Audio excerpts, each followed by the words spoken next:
Okay, we're going to go ahead and call the meeting to order at 8:37. It's probably going to be a short and sweet meeting today because we have several people that have other meetings at 9:30, but we don't have a whole lot on the agenda to cover. We have first up, Kristen Parker is here, and she is going to go over the community newsletter that we discussed at our last meeting that we wanted to get out to all of our families. And so if you don't have copies of that, there are some back here. If you'll raise your hand, I'll bring you some. And so she's going to go through that, and so we can talk about your suggestions that you have for that, any changes that you may want to have, or input on other community things that you may want to add to that. So I'll let Kristen take the floor. As Rachel said, I'm Kristen Parker. I'm the physical and nutritional health coordinator for our district. My job is mainly working with our employees, helping them with their health journey and wellness, getting them connected with community resources, things like that, to make sure that we're keeping them in the classroom as much as possible. So with this newsletter, I will have to tell y'all, I am coming to a stopping point. I want to make sure that I'm addressing things that the community needs. And so I have resources on here. I have like shopping on a budget, things like that. But I know that there are greater needs for our community and want to make sure that I'm getting that in here as well. As you can see, there's one spot that's completely blank. And as I keep going through, I'm like, what is something that I can add that addresses our community as a whole? It's not just for this area or just for this area. And so it's like I'm getting kind of stuck there. And so any suggestions, any input that you have, I will take it. If someone would love to take over the newsletter, that would be awesome as well. But I don't mind doing it all, but I just need some input on what you as a community would like to see in here, besides the same old, things that need to be addressed that, I'm just having like a wall on. I'm not sure. Mental health, because that seems to be a big focus right now. Yes. I know it's our Rotary focus this year too, but I keep seeing it pop up in so many other things. Yes. Another source, I went to I'm working with Head Start some this year as well, but they have like community sources. They put in all their Head Start folders. I thought this might be a good idea to add some of these phone numbers, things for like, it's a hygiene closet, not just for the kids, we have those at schools, but also for your family. Parenting classes, continuing education, domestic violence, food, clothing, utilities, mental health, and medical dental. Things like that we could put in here. Yes, I'm part of it. Listed some of those, but I want to go into a little more detail with the phone numbers and things like that. But as far as mental health, do you want to expand? I just know it's a big thing right now with it just seems like, I'm also in Rotary, so yes. It's our big initiative this year, and it's just over factors of stress, the high suicide rates, just everything. And it seems like everything's kind of out of COVID, and then we have just a huge, you see it here all over town with all of our homeless people. Are they homeless, or do they have a mental health issue that's not being addressed? Yeah. So, there's just a lot of that, and just maybe resources that people can go to get help for those things. Yeah. So I think, honestly, we could probably do a whole page of resources if we went back and looked. Even for kids, I know that there are certain triggers that you can start watching for. And I know lots of schizophrenia stuff usually starts happening in late teen years for men. But those are just maybe some triggers to kind of watch for, maybe even with ADHD, just some things, some healthy alternatives versus all the medications that kids get, maybe just other things to help them out. Mm-hmm. I know that's part of it as Legacy well. has a new mental health counselor, but specifically. Well, we actually have those all over the district. Yeah, and I don't know that everybody is aware of that, because it just kind of gets tucked into the little newsletter, so it might be good to kind of, focus that, hey, there's resources there to help. Just from parents, I know parents who have special needs kids too, they need that mental health break. So just maybe some resources to go How often are we doing this? I think once a quarter is Okay, because I was wondering if we could put something new every time, like we have the fentanyl thing that we're pushing, that is real big, like do mental health one quarter, do that the next quarter, do something and let that be like our our focus for that thing, so that we're hitting all of that. Okay. I That would mean, be that, good. that might be something, so. I thought about it last time. We have a lot of different resources, even within this group, from community partners and things. So if we had people even volunteer to even write an article or provide information from their community organization in that area. So it's not just coming from the district, but if you wanted to provide an article or information on that, y'all could provide that information from your community organization or whatnot. So I know, Cindy from the Children's Defense Fund, y'all could provide that and be that highlighted community organization for that quarter. Yeah. So I thought that would be a good way to highlight those community organizations that are represented within the SHAC. Yeah, and all you need to do is email us what you wanted to put in the newsletter, and we would take care of it, so. And we could do more than one because there are so many different groups represented here within this group. And we could get that information out. I think that's a good idea. Yeah, I think it's great. So we would like to get this out in November. Because I know we have the font really big here, just trying to fill in the information on the front, but we could go ahead and do that. Who would I contact? 'Cause I'll find something, we've got so much Yeah. stuff right now on our Rotary site on just mental health stuff that I could just kind of send a snippet over to that. You've got 3 clubs here in Tyler, and then in Smith County, there's quite a few, and I know we'll all have that same focus. Yeah, Just send like me it our something. way. Right. Send it our way. Who would I send it to? You can send it, I'll give you my card. Or do you have cards here? Could I get a card as well? Sure. That'd just be something easy. I can just take something off our website and then. I'll just put my send it cards over. back here so y'all have That'd be them. perfect. It's kind of a neat partner, because I know moving into this. Or just season, respond to it's my gonna be email Christmas that I break and all that, emailed so. you. Oh, yeah. So if you want to send in information from your community organization for the newsletter, you can. You can either respond to my email that I sent to tell you about the meeting and send it in, and we'll have it, our communications department will of course check the grammar and all the things, and we'll fit it to the newsletter. It'll of course have to be vetted through the district and whatnot, but I'll get the cards out here and send it to my email. So I thought that would be really great. Any other ideas of things that y'all want? Do we have like a tips for success or something for students, you can get a calendar or a daily planner, things to stay organized, things, set aside a time for homework, set aside a time for just kind of self-care, just all the things that kind of contribute to success.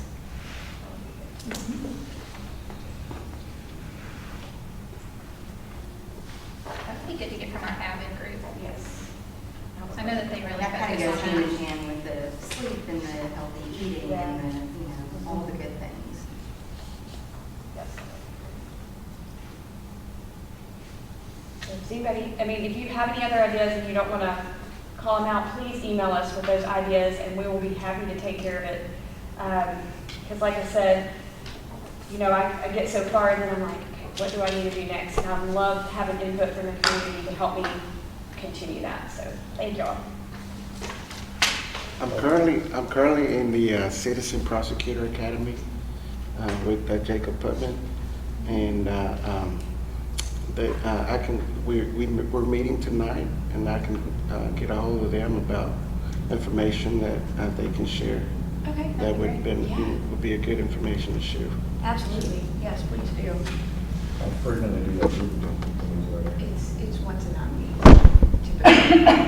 So, once a quarter. And then I've been putting up, like, nobody's takes, I kind of do some community events as well. So I'll pitch a where are they now feature of previous students, like where are they in the world now to show, because this is going to students and parents. Yeah, of the just- commercial Well, it'll go community. out to all parents that have an email address on file within the district. Is who it will be But billed as to. like students that have graduated 10 years ago, 15 years ago, 20 years ago, that are in prominent positions to show their Tyler ISD education, how far it's taken them in the world. I'm here, I'm not prominent, but. But I'm a graduate. Kind Like adding a personal touch. Yeah. Into the newsletter. So like How highlight. would that be wellness related though? It would have to be wellness related to go with the SHAC. Maybe the Healthcare, first. it would need to be, it would need to be Yeah, wellness idea, related. idea. No, I know that, but I'm just saying it needs to be wellness related. So if it's wellness related, it could, The person that like is essentially interviewed, they could talk about like the little tips and tricks that they did use growing up Yeah. and what made them be successful and like where they're I at like today. that. Yeah. If we could round it out, like people in wellness or healthcare fields or, and different things like that. Like they could talk about being athletics or like band or choir or whatever, and that gave them the discipline to like try harder for themselves in and outside of school. Yeah. And that's led them to where they are today. I like that.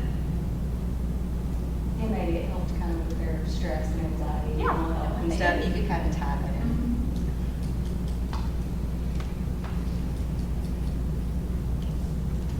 Got it. Okay, next thing, and I don't have a printout for this, the TJC dental program. We took it to the board last month, and that was a program that we had pre-COVID in our schools, and we were finally able to bring it back for our students.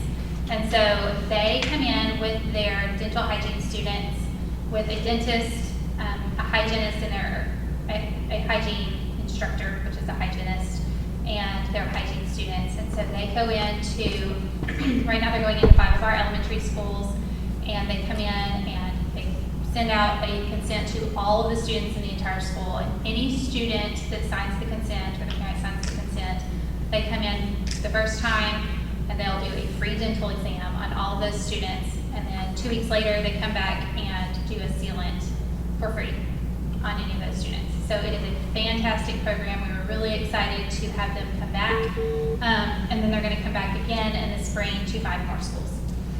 So we were very, very excited to have that program come I back. used to use that when I was forcing them on. It was great. Oh, it's fantastic. It's the only dental care that so many students get. So at the average school, they'll probably usually see about 100 students. So I just wanted to give you all that update. New business. I'll kind of let Terrence talk about this one on the grant. So I found this grant based on the project ideas that came up at last SHAC meeting, 2 months ago. It was I don't remember the nitty-gritty details, the PE project, or it was gonna be in PE classes. I don't remember it in detail. I don't know, there was 2, remember? There was a survey that y'all did last year and said there were 2 topics, one was mental health and one was obesity. And y'all helped me that were here last The time. fitness grant, is that what you're talking about? Huh? You're talking about the fitness grant?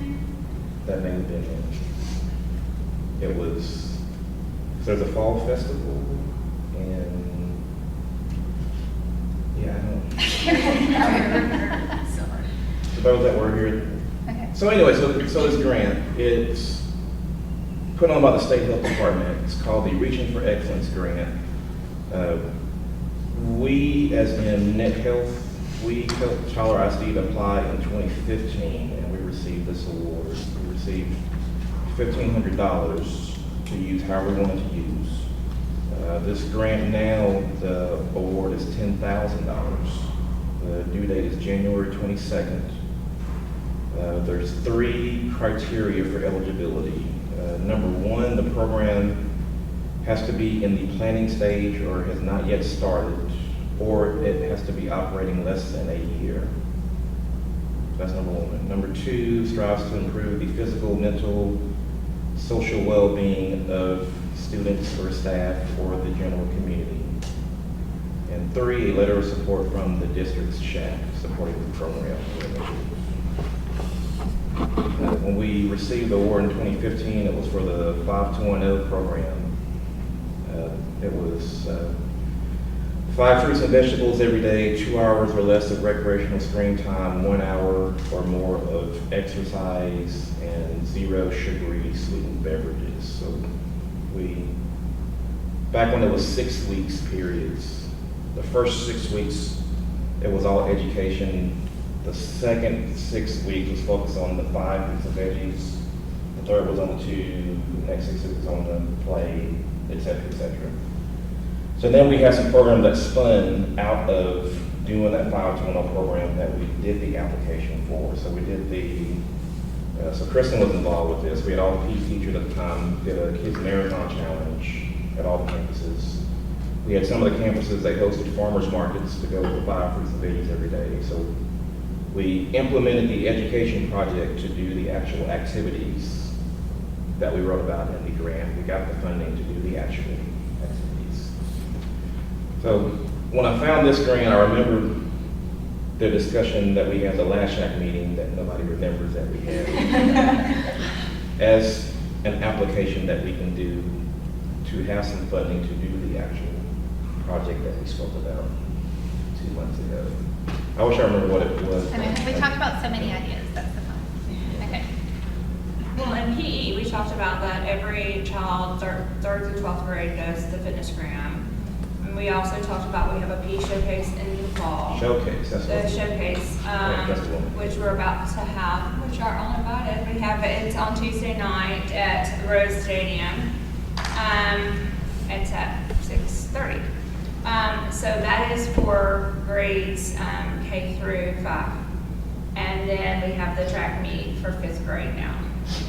And that's in the springtime. So those are, and then we also have pass and kick, that's for 3rd through 5th, and then hoop shoot for 3rd through 5th. So that is what we have going on in PE, just for this year. I think that's what the project was. that I Yes. remember. But you said that was all related to the fitness grant. No, those are all separate events. Fitness gram is what they do in their PE classroom that everybody has to do. That is a state mandated testing thing that they have to do, and we send the results to TEA. That's just the measurement of their abilities Yes. and weight and height. Yes. Yeah. We have to do that.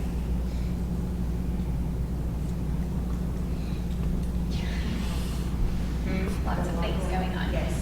Yeah. So if this is of interest, I'll send I think I sent you the link already. You did? For looking over if you do want to apply for it. Like what we say in the health world, you don't have a chance unless you put in an application.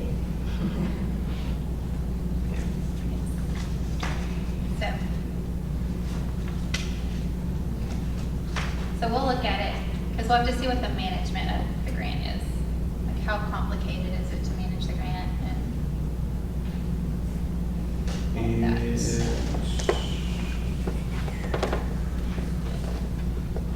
Time frame for the project to actually be done in September of 2024, to August of the following year. There's quarterly reporting.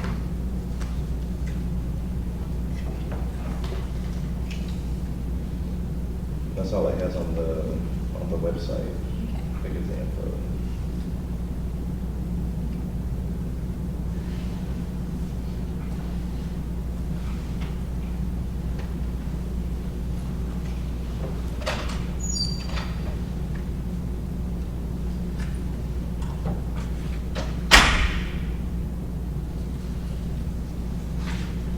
Does anybody have any ideas of things that they think would relate to this, that they would like us to take into consideration? Because we'll have to take it to our administration too for grants that they think would be good. And it's very open-ended, because it says one of the criteria, anything relating to the physical or mental or social well-being of students and or staff and or the greater school community. So it's, can literally be any kind of project.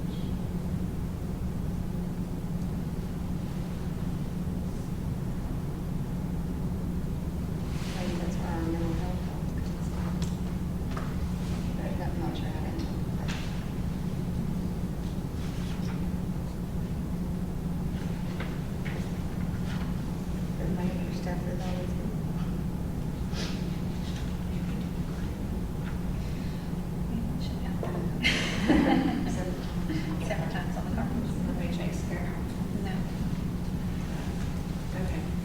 y'all brainstorm. If you have ideas, then you can email them to me.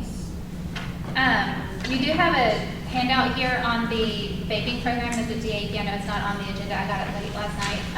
So we had, at a previous meeting last spring, approved a vaping online program for them to use at DAP. And that is listed as the Stanford University Healthy Choices Vape Program. That's the free one that we had said, okay, this is a great program for if any student goes to DAP, then they should be required to do this if they have been caught vaping on campus. So this is a letter that any student that goes to DAP for a vape is given, and then they have to pick one of these options, and if it's a non-THC, like you can read it, it's a non-THC vape, then they can pick one of these options to earn days off. So if it's a THC vape, then the new requirement is going to be that you have to complete one of these options no matter what, but you can't earn days off.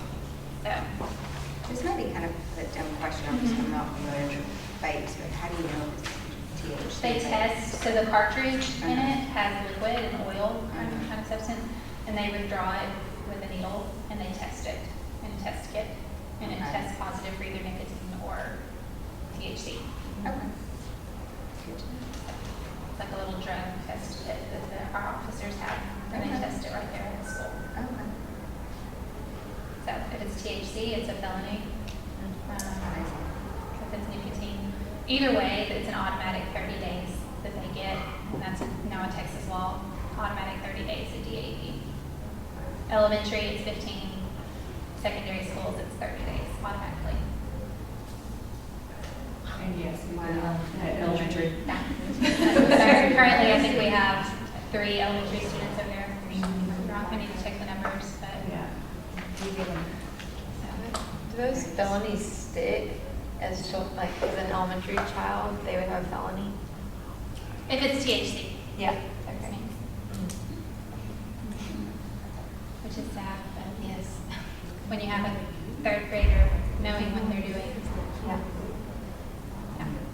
So, and it doesn't matter, and we try to keep explaining to the kids, you know, we did a presentation at Hubbard a couple weeks ago, and one kid was like, but if I see my friend with one, I'm just gonna take it from him real quick and hide it for him, throw it away and tell him, don't. I was like, no, don't touch it. Don't touch it, because then you're in possession.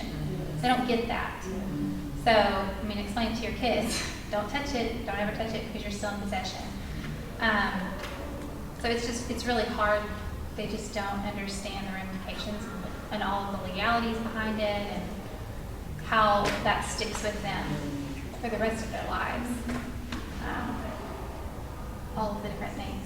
So we've had Christus come in and do presentations over at Hubbard, and then UT Health residents that are in their pulmonology, oncology rotations have been coming over to DAP and doing presentations to our DAP students. And they've done 2 so far for middle school and high school, and then they're going to come back in the spring and do a few more. And then Is there a way to get it? I'm sorry.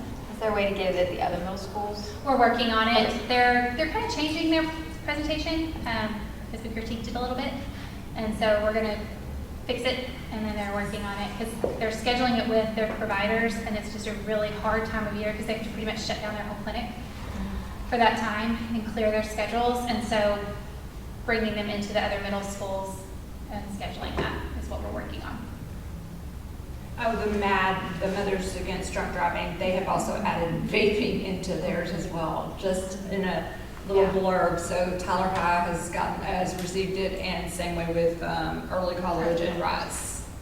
So, and it will make its way over to Legacy. I think they have decided to do theirs in the springtime. The last thing that I had on the agenda was just talk about, we talked about all of the different events going on at campuses, all of the different fun runs, festivals and things, and potentially having SHAC represented or our food services, possibly having booths at those. So if you're aware or your PTAs have booths or events going on, just letting us know, or if you want to have that, just so that we can talk about, healthy food choices and things like that. So if you have things going on, or if your community organizations would like to have booths at any of those events, just let us know, because it's just great to get the word out. Anything else anybody wants to discuss today? No, it's kind of short and sweet. No? Okay. Then we will call this meeting adjourned at 9:03. Thank y'all for coming.